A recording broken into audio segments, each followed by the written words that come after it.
tarde a todos. Tem gente que não conhece. Portanto, fico contente de ver caras novas neste trabalho.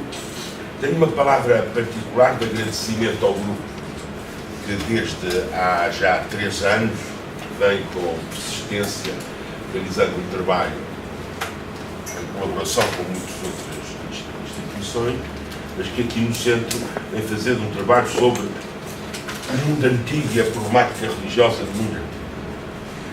Ele já referiu, o próprio André, o João Camacho, a Maria Fernandes, e à par destas dinâmicas do workshop também tem existido alguma coisa que me parece muito relevante e muito importante, que são os grupos de trabalho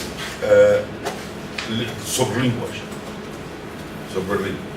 Portanto, esse trabalho espero que continue. Eu não sou um contemporanista, portanto é só a amizade do grupo organizador que me leva a ousar entrar no santo dos santos da história antiga, mas eu sou de uma velha geração em que o historiador tinha uma área em que trabalhava, mas depois também dialogava com outras áreas historiográficas, outras temporalidades, e eu sempre considerei isso um trabalho muito interessante. Hoje as pessoas estão mais acantonadas à especificidade dos seus mundos e muitas vezes isso empobrece, porque obviamente eu não vou pronunciar-me especificamente sobre uma sociedade em particular do mundo antigo, mas as problemáticas podem ser discutidas, é importante que elas sejam discutidas, porque envolve, na minha perspectiva, questões quer de natureza metodológica, certo? Mas também uma outra questão que não é menos importante, que são as perspectivas que as temáticas levantam. As problemáticas. O ano passado estivemos aqui a refletir sobre poder e religião. E este ano nós todos vamos trabalhar sobre o meu título da minha intervenção é interconexões ou conexões entre trabalho e religião, e só para chatear, nos mundos antigos. Porque o mundo antigo facilita, mundos antigos não é muito bonito, mas eu quero assinalar a realidade plural do que vamos falar. E vou começar com uma pequena provocação que está hoje na moda quando se lê certos jornais e comentadores, que é atribuir como lugar comum ao povo chinês que a sua religião é o trabalho e que vivem, inclusivamente em termos societários e até de ética social, centrados nessa realidade que é o trabalho. Será assim? Será assim?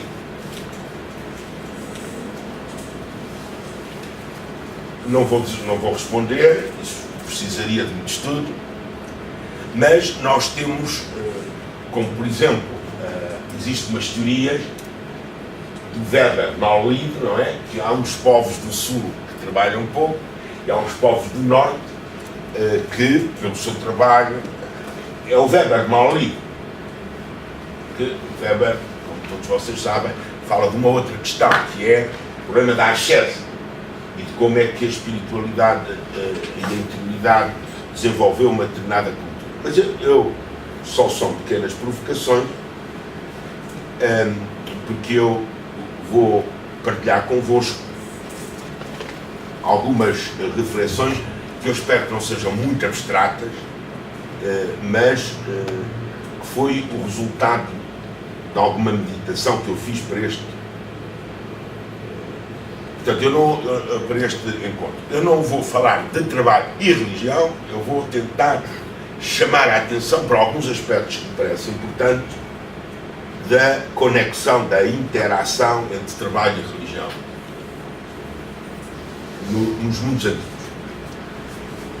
A objetivação no trabalho historiográfico é crucial, mas nem sempre de fácil alcance. E eu fui a vários dicionários de história, de história antiga, ver a palavra trabalho. Não vou dizer quais foi que eu fui ver, mas não existe a palavra. A palavra não existe. O que não quer dizer de insuficiência do dicionário.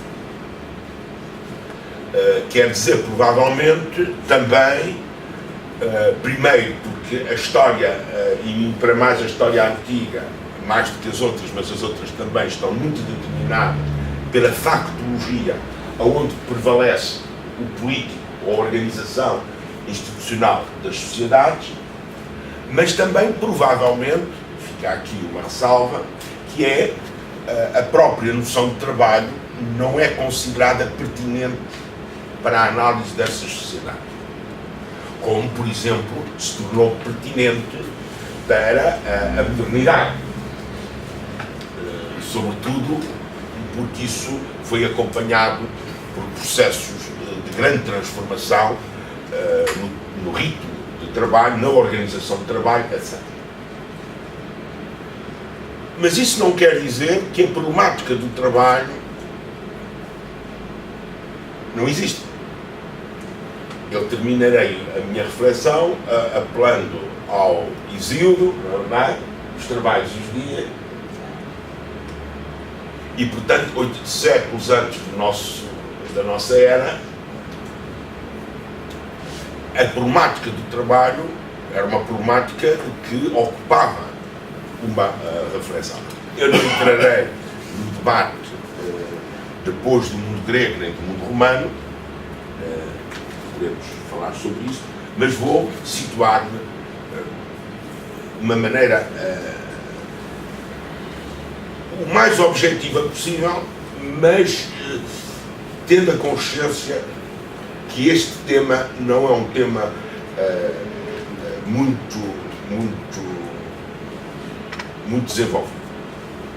Nós, historiadores, descrevemos situações, fornecemos exemplos, mas a narrativa estabelecida é povoada por lacunas que constituem, e aqui no sentido físico do termo, entre aspas, buracos escuros ou negros. E isto não seja uma ausência,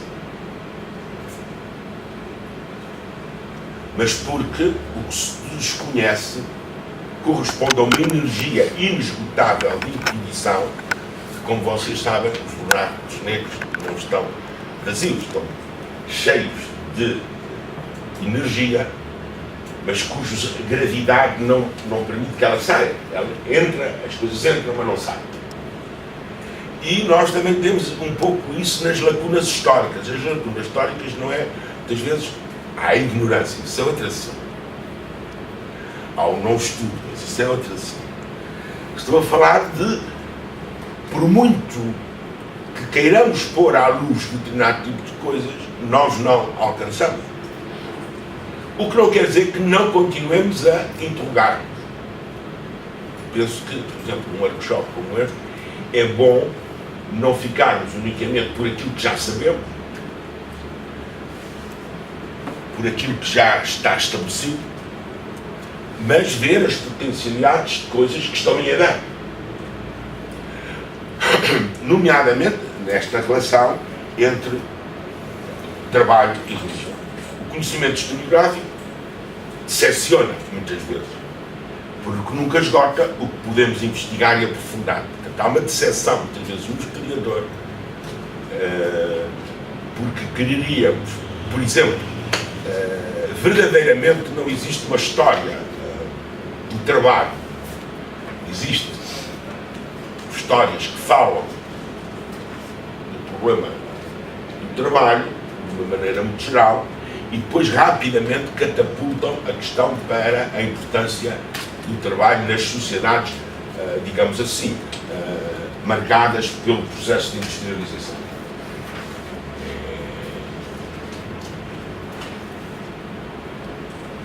Estas dificuldades resultam do tipo de documentos, em sentido lato, existentes, mas também do modo como se problematiza o que se pretende conhecer. Existe um duplo questionamento que resulta da história dos itens. Neste caso, trabalho e religião. Estes dois itens têm tido o trabalho historiográfico genericamente separado, autónomo. E do respectivo tratamento já realizado por distintas disciplinas. Há disciplinas que estão mais avançadas sobre determinados aspectos sobre o trabalho, a antropologia social, e também o universo da religião, quer naquilo que são formas de conhecimento mais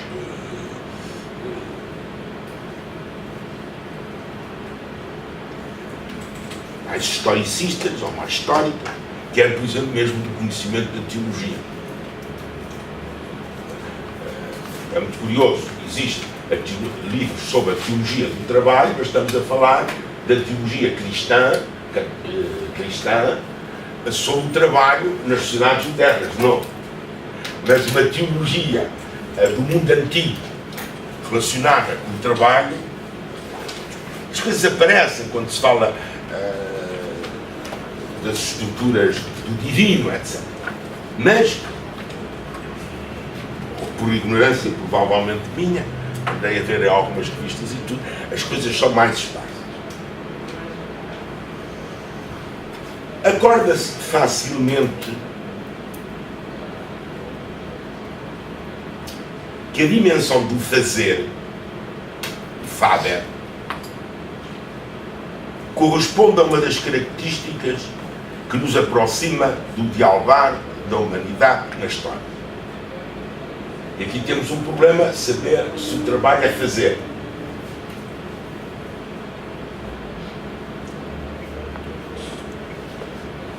E apercebemos da existência de um processo lentíssimo, não é? De especialização. Eu ainda estou aqui naquilo que nós chamaríamos eras da natureza pré-histórica. Por exemplo, nós podemos distinguir o fazer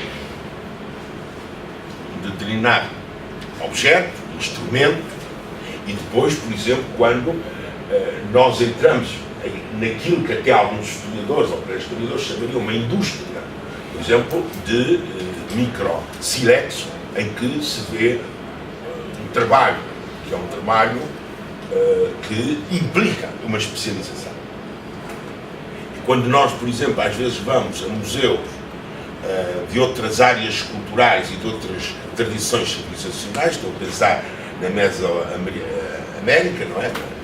Nós damos conta exatamente que há longuíssimo processo de desenvolvimento do Faber, no qual se vai inscrevendo paulatinamente um processo de especialização.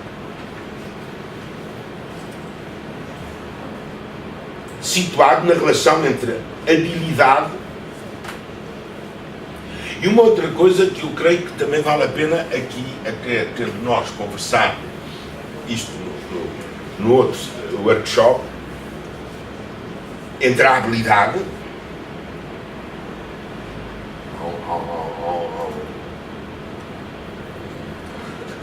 não é só hoje, provavelmente, que pessoas que não sabem fazer determinada coisa não as fazem.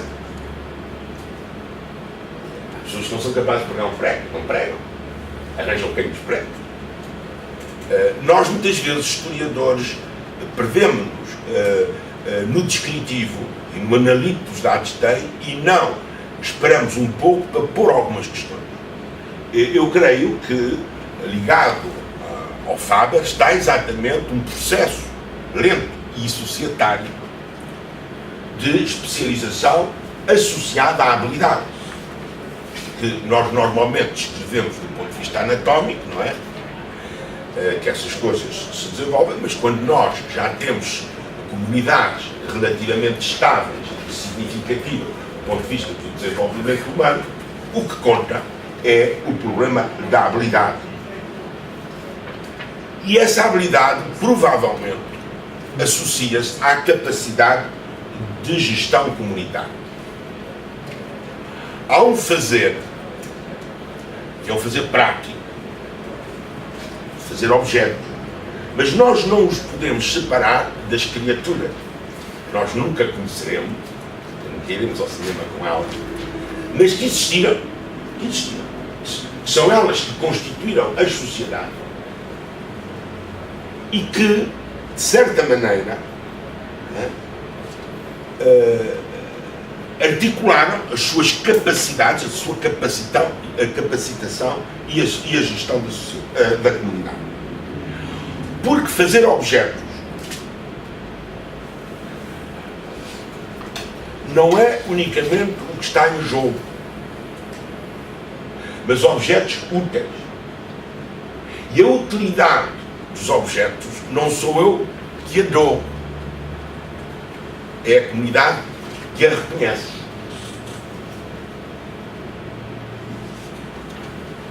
Portanto, há aqui dimensões do Faber tradicionais que são extremamente importantes, que complexificam desde muito cedo. Quando não vos sei dizer a data, nem o mês, nem a hora, nem o segundo, desse ponto de vista, não é a temporalidade que eu funcionamos, mas que tem a ver exatamente com alguma coisa que é extremamente importante no desenvolvimento social, que é a utilidade. E a utilidade não é dita por quem faz as coisas, a não ser que tenha poder para as impor. Mas então já estamos numa sociedade onde há níveis de desenvolvimento do poder com capacidade de se impor. Assim se estabelece uma correlação entre fazer, utilidade e especialização no âmbito de uma determinada economia comunitária. E eu aqui deixei de falar exclusivamente em fazer para falar da organização social. Ouçam, eu pela minha formação, pelos meus interesses, tenho mais proximidade com, por exemplo, a cultura negra, que vem em torno das coisas, contacto mais com essa realidade. Mas, por exemplo, também por razões imponderáveis, as culturas, as várias culturas mesoamericanas, que não são, nem são os maias, nem são só os incas, há muita coisa, nós damos-nos conta que há sociedades que desapareceram completamente, até da história, muitos séculos antes da chegada dos europeus, que essas comunidades tinham uma forte economia e às vezes era uma economia muito relevante para uma zona. E que, por exemplo, havia problemas importantes relativamente à água. Portanto, nós descrevemos com facilidade as técnicas de preservação da água, águas das chuvas, etc. Mas havia mecanismos muito importantes, associados inclusivamente às dinâmicas de defesa, que era o transporte para a montanha da água. O transporte da água da montanha era ao contrário. Eram cidades-estados situadas em zonas onde não havia nascentes, havia água das chuvas, mas havia necessidade. E reparem, do pouco que se sabe, por exemplo, estou a pensar concretamente em algumas dessas cidades, os caminhos que conduziam ao centro da cidade, que ficava no cimo, onde estavam os sacerdotes e os guerreiros, estava assegurada por uma presença, por exemplo, de artesãos, de um pequeno comércio, etc., que ladeava essas ruas muito estreitas e que era por aí que passava a água e que, portanto, tinha até duas funções. Era uma sociedade que, levando a água de baixo para cima, dava a essas populações que ficavam na encosta um lugar muito particular nos equilíbrios que se sabem que existiram e que provavelmente, quando eles se romperam, está na causa, segundo alguns estudiosos, do declínio da própria cidade. O poder supremo, digamos assim, estava no topo, mas a alimentação societária, a imagem, e quando se vê os caminhos parecem ricos, só pode passar uma pessoa, é uma questão de defesa, podia passar uma pessoa. Depois havia sítios onde a pessoa parava para que quem subia e descer. Todavia, é a dimensão do religiosos, que confere densidade de humanização a essa experiência humana em que o pensar, o sapiens, surge como interligação do fazer e do sentido que se faz. Pelas relações e pelas vinculações desenvolvidas. Isto é um tema que me é caro. As relações e as vinculações, e nós aprendemos a Homo faber, o Homo sapiens e Homo religiosos. E o que eu estou a dizer, independentemente dessa classificação, é que nós aqui temos três elementos, eu não digo três níveis, três elementos, em que o pensar articula, o sapiens articula o faber com o religioso. Porque o religioso é, antes de mais, um fazer útil.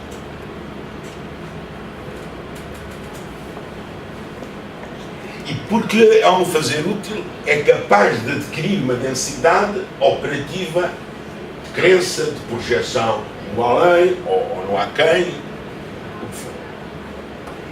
E nós temos muitas vezes escamoteado esta realidade, talvez primeira, não sei se é a primeira, segunda ou terceira, mas sem dúvida nenhuma, bastante abaixo dos estratos que decorrem das grandes religiões monoteístas, mas que estes problemas também estão presentes, na minha opinião, sobretudo, como eu digo, na tradição bíblica. Portanto, aquilo que muitos autores chamam de homo religiosos é, portanto, digamos assim, aquele que gera a economia vida-morte, homo religiosos. Portanto, nós encontramos numa sociedade onde há já uma organização da economia vida-morte, muitos vivos, muitos mortos, etc., etc., em que isso está estabelecido e está integrado,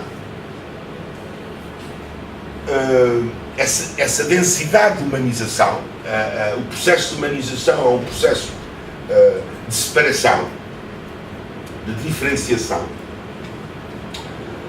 é articulado por esse sapiens, essa capacidade que medeia entre o fazer e dar sentido ao que se faz.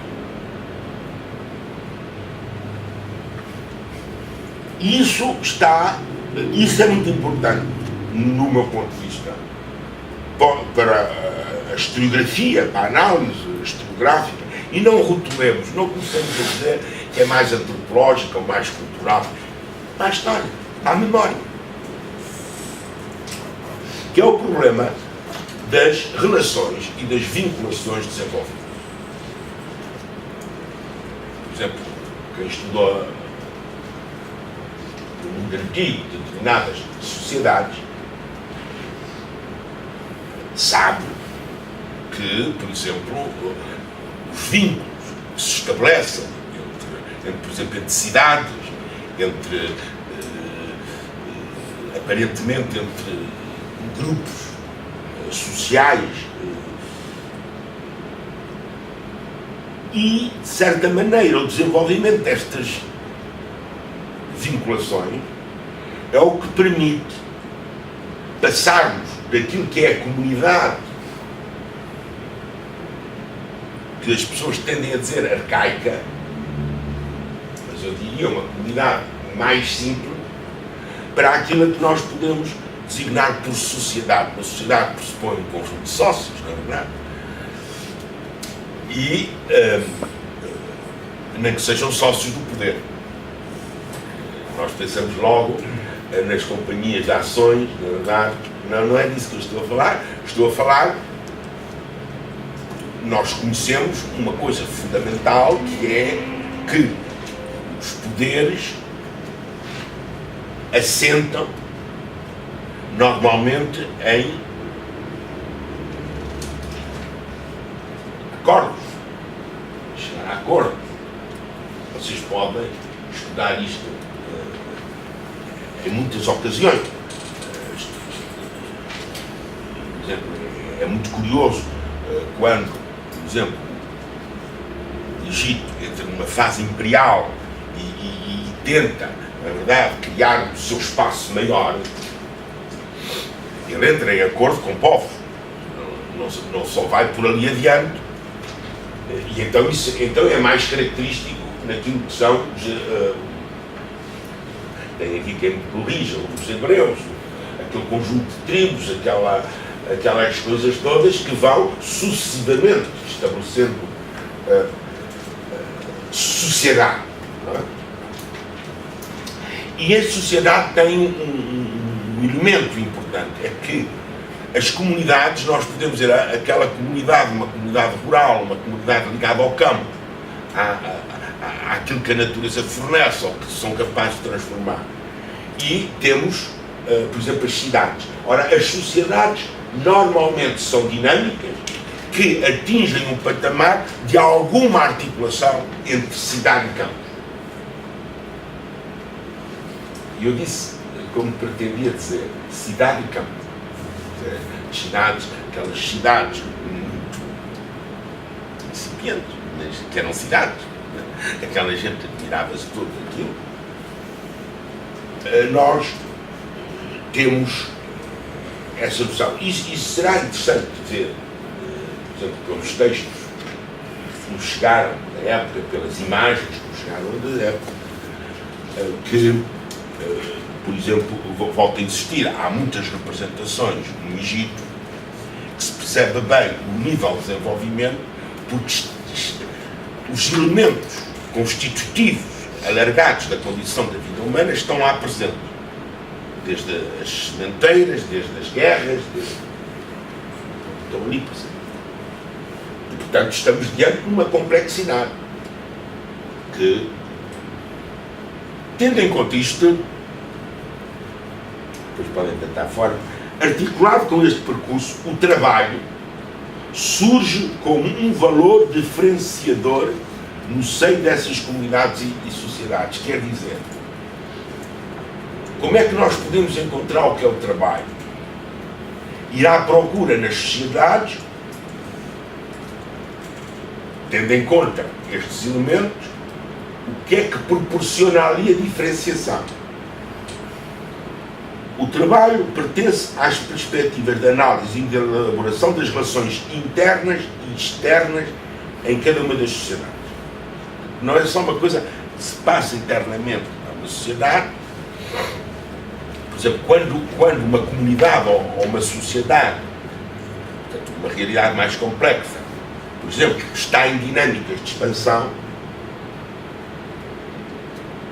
muitas vezes essas dinâmicas de expansão são acompanhadas por um aumento, por exemplo, de capacidade de trabalho nessa sociedade. Por exemplo, pelos escravos. Ou, inclusivamente, com contratualizações que se fazem com determinadas comunidades. Por exemplo, o trabalho em certas sociedades atingiu, por vezes, um altíssimo desenvolvimento que a comunidade que desenvolve esses trabalhos por si só não conseguia responder. Vai à procura de mão de obra, nós diríamos. Portanto, quem realiza esse trabalho. O que pressupõe que essa sociedade tem uma capacidade de integração e de disciplinamento e até muitas vezes de coação extremamente significativa.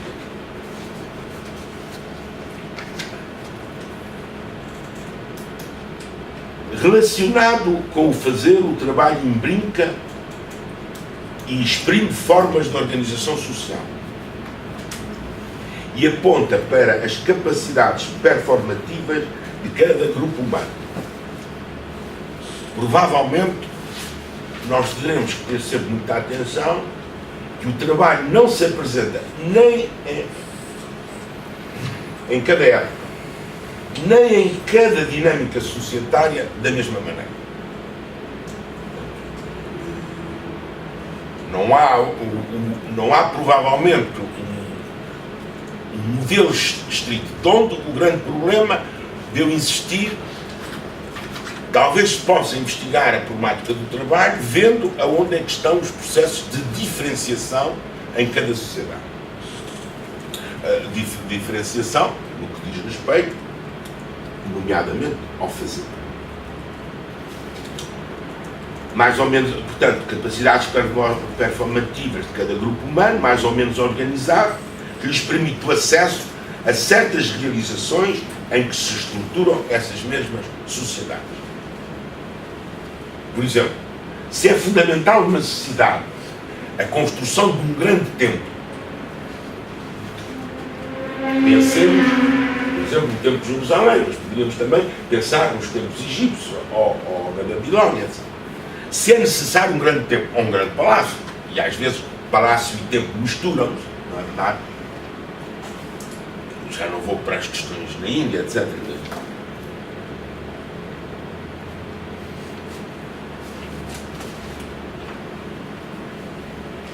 Essas construções, no que diz respeito ao trabalho, pelo menos podem-nos obrigar a refletir sobre os modos de organização do trabalho e a encontrar itens.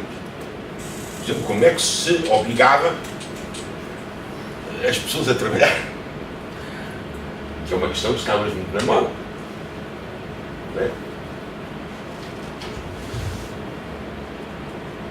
Também se aceita e se considera associar o trabalho ao processo de produção e de reprodução nas dinâmicas básicas da sobrevivência social. Provavelmente vocês estariam à espera que eu começasse por aqui. Trabalha-se para se comer, não é? Mas não, me parece que isso seja, digamos assim, isso até está na recoleção. Portanto, a recoleção, provavelmente, em termos de comunidade, já implica um grau significativo de organização. Basta pensar no Pingo Doce quando põe uma campanha, não é? Baixos preços, as pessoas atiram-se àquilo e são capazes de matar todas por causa de um tiro na rua.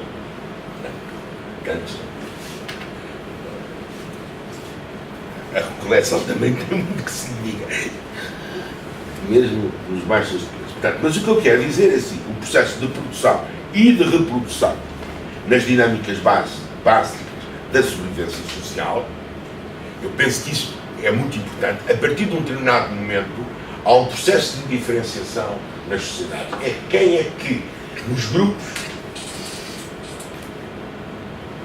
é instituído como responsável pela sobrevivência da comunidade.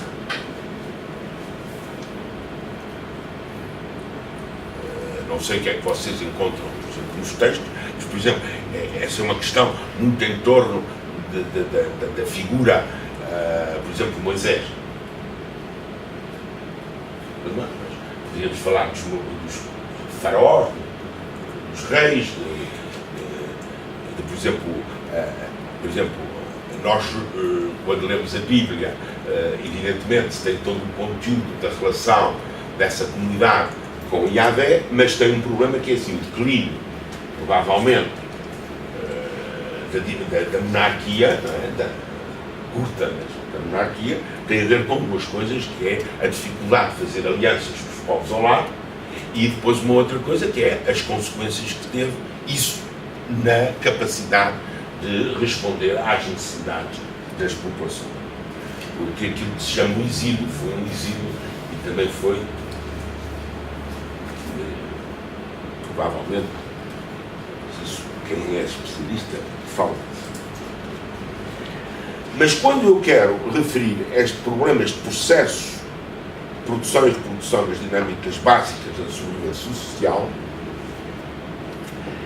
eu quero aqui introduzir o problema de que neste processo de produção e reprodução provavelmente estará um processo muito importante de diferenciação entre os homens, o masculino, e as mulheres, o feminino. E essa diferenciação não a tomemos toda por igual. Isto é, processo de diferenciação, eu não estou a dizer imediatamente que os homens tomam todos conta do poder, isso não será assim, ou que as mulheres não tinham poder. Não é essa a conversa. A conversa é que há uma diferenciação, começando bem por questões de natureza antropológica dos nascimentos, mas também em termos de organização social, que essa diferenciação vai expressar. E, provavelmente, essa diferenciação interna no processo de produção e reprodução é o que permite a emergência de formas de hierarquização. E aqui também considero que é muito importante, nos tais mundos antigos, perceber que as dinâmicas de hierarquização podem não ser todas idênticas. Eu aqui sigo um bocado o pensamento daquele antropólogo francês, Louis Dumont, que tem um livro clássico que é Homos Hierárquicos, em que ele estuda a realidade indiana e onde algumas destas coisas que eu estou aqui a enunciar neste momento têm importância. Como é que se gera o problema da hierarquização? Porque este problema, depois, quando a gente diz que há sociedades que acabaram, que já não existem, não é totalmente verdadeiro. Porque subsistem formas culturais que nós muitas vezes não nos apercebemos, mas que elas foram trasladadas. Ainda que eu depois não faça a análise, por exemplo, como uma sociedade como a mexicana, de que a mexicana é herdeira dos incas e dos maias. Houve coisas que se foram perdendo.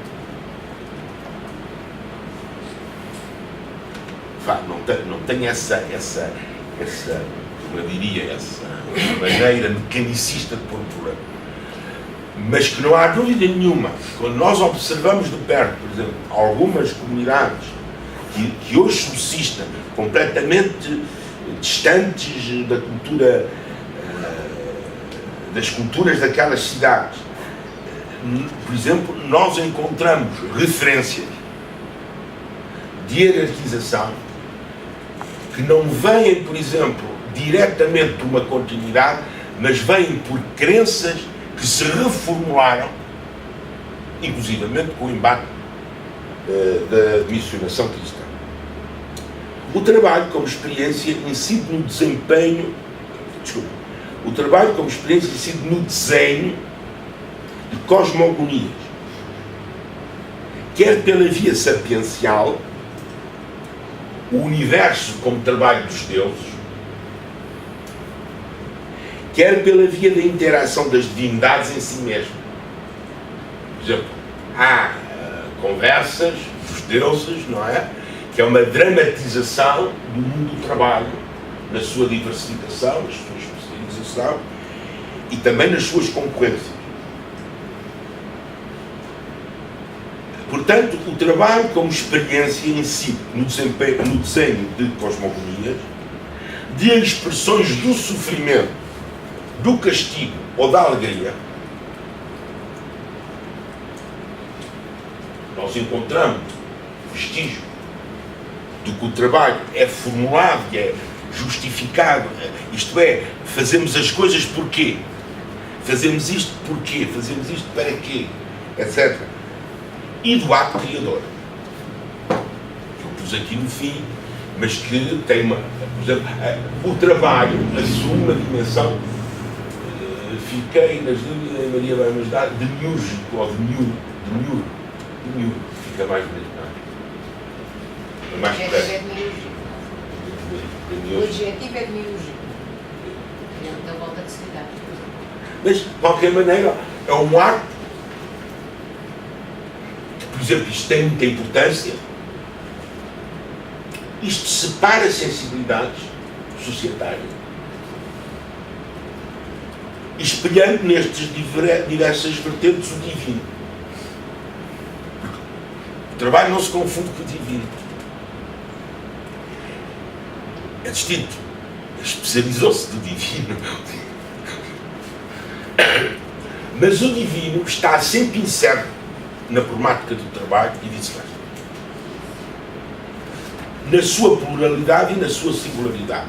Antes de mais, porque estabelece um traço de união e de alteração da relação do humano com a natureza.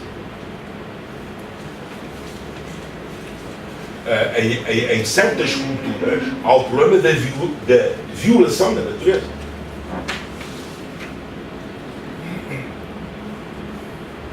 E, por exemplo, não vou já para a mitologia grega, mas quer dizer, o facto, por exemplo, a agricultura é uma violência à natureza tal como ela é dada.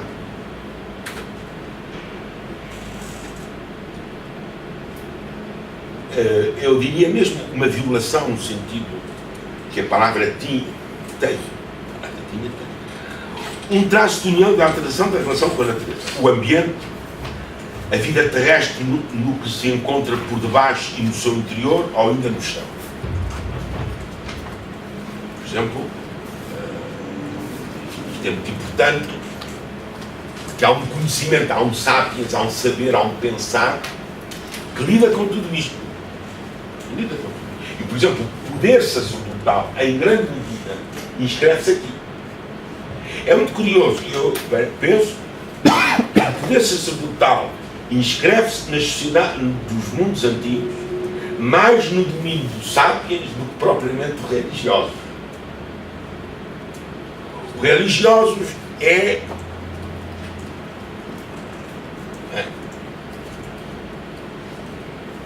a relação que as comunidades e os indivíduos conseguem ter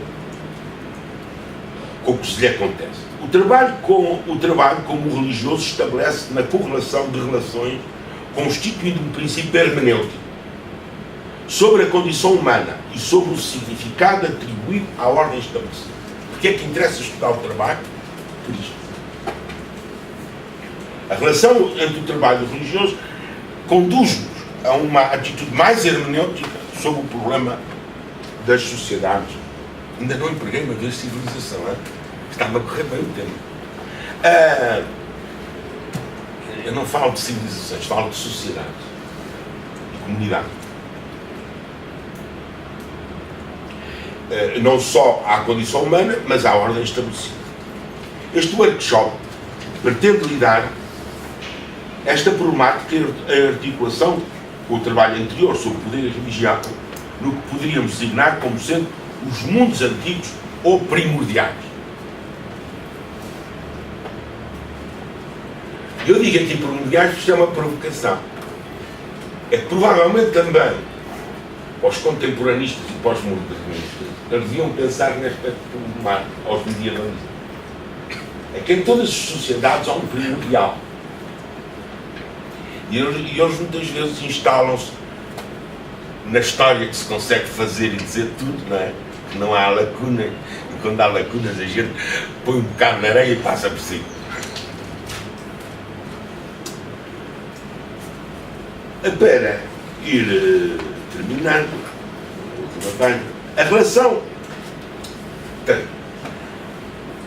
entre o salário, chamemos-lhe assim, soldo, mas o pagamento, a recompensa, por exemplo, na sapiência e até mesmo nos livros jurídicos, Pentateuco e na Sapiência hebraica, aparece muito esta questão. E também, por exemplo, em textos do Egito. Andei a ler umas coisas. O pagamento e a recompensa. Portanto, a relação entre o salário, isto é, o pagamento da recompensa do trabalho, do fazer, surge como questão. É uma questão crucial. Alguns autores até dizem esta questão como axial e valor emprego. Está presente como ponderação sapiencial e correlativamente como desenvolvimento ético em torno da justiça. O problema da justiça, e há, por exemplo, a Maria e o André foram dos que colaboraram, por exemplo, no número, se pediu um pouco a reflexão destas coisas. Porque aqui não é o salário no sentido contemporâneo do termo, mas é o trabalho pressupõe, e está muito ligado a quem é justo. Quem é justo recompensa o trabalho. O trabalho é um reconhecimento social. Isto é, o valor do trabalho como instância de práticas justas, porque o trabalho tem que ser justo, ou também como formas de adequação social em termos de vínculos de fidelidade. Por exemplo, o senhor versus servo e vice-versa. Que, inclusivamente, gera uma economia, por exemplo, de natureza salvífica em várias religiões. Não é só na tradição judaica. O trabalho, dito isto, o trabalho surge como necessidade ou como obrigação? Antes de mais, na sustentação da ordem social. A ordem social precisa do trabalho, ou não? O trabalho é uma coisa que é útil à ordem social ou é mesmo uma obrigação, sem a qual não havia ordem social? Considerar afirmativamente uma ou outra destas posições remete para o poder político e religioso como indissociáveis. No mundo antigo não vale a pena separar o mundo da política e o mundo religioso. O poder político e o poder religioso. Não é que não sejam distintos, mas são inseparáveis.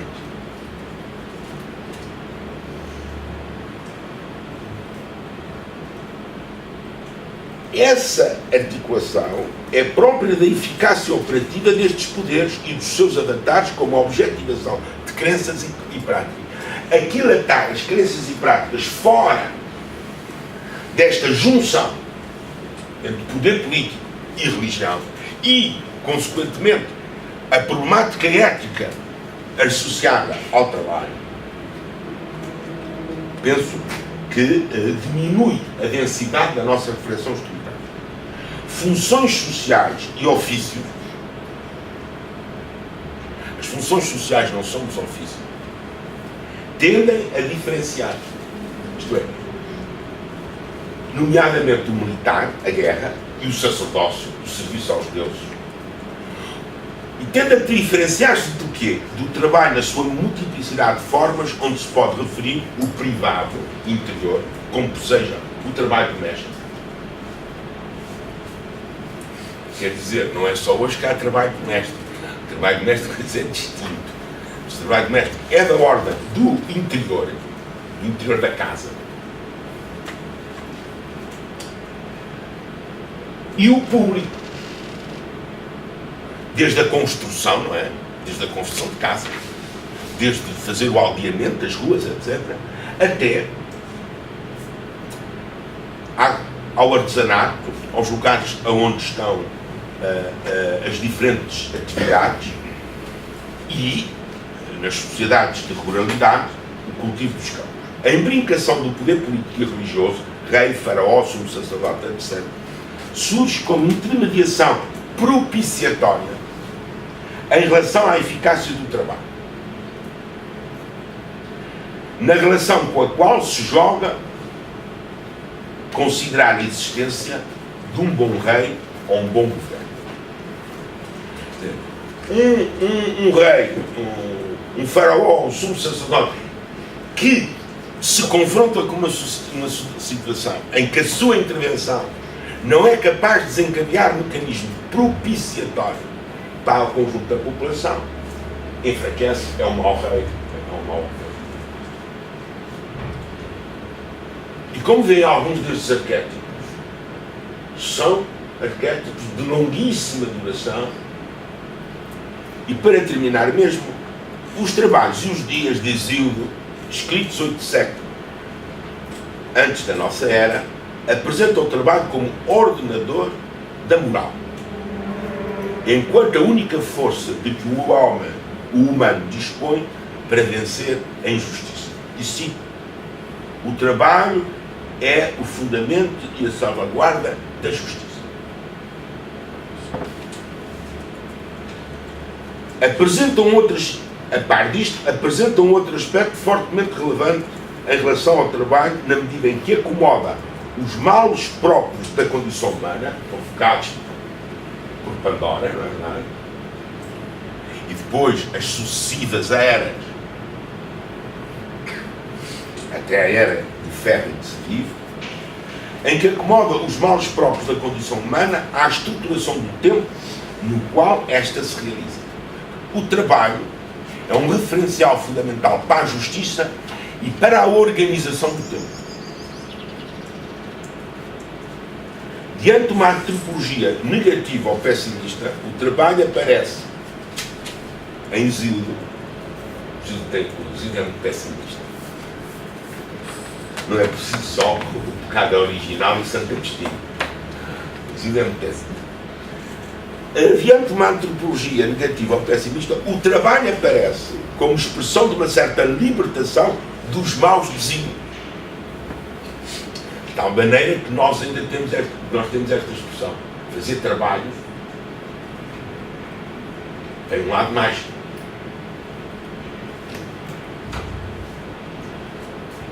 Não só uma aprendizagem de ofício, mas da própria condição humana.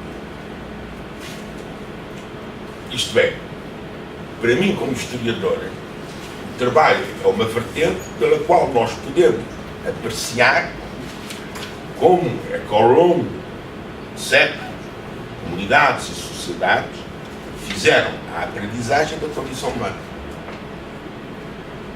Quer dizer, a condição humana não é um dado adquirido. Anda a sair muito com uma conversa, e termino mesmo, com a ideia de que isto vai acabar, etc. Pois, não sou futurólogo, o grande problema não é esse.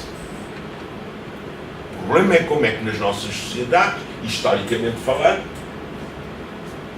a humanidade, os grupos, as comunidades, aprendem a condição humana. E isso é o trabalho. Ora, outra coisa depois são as condições de trabalho. As coisas é a tal hierarquização, o poder, etc. E, desse ponto de vista, eu acho que os textos mais de natureza sapiencial, há também os textos mais jurídicos. Os textos de natureza sapiencial têm muito a dizer sobre esta problemática que eu aqui tentei levantar. Como é que o trabalho, na sua articulação com a religião, nos fala de como é que as sociedades foram aprendendo a ser humanas. Porque eu acho que essa é que é a função do historiador. Quer dizer, o que é que me interessa a mim saber se o osso não sei o quê, ou se a pirâmide não sei o quê? Está bem. Dá-me para fazer um artigo para sair numa revista que depois compra para o turismo. Mas o historiador, o trabalho historiográfico e a importância dos mundos antigos não é uma mera curiosidade. É central para se estruturar um pensamento sobre como é que, no fundo, se dá a emergência, em determinadas épocas, da consciência humana. E aí, os modernistas, os medievalistas, os contemporanistas também tinham muito que aprender. Muito obrigado.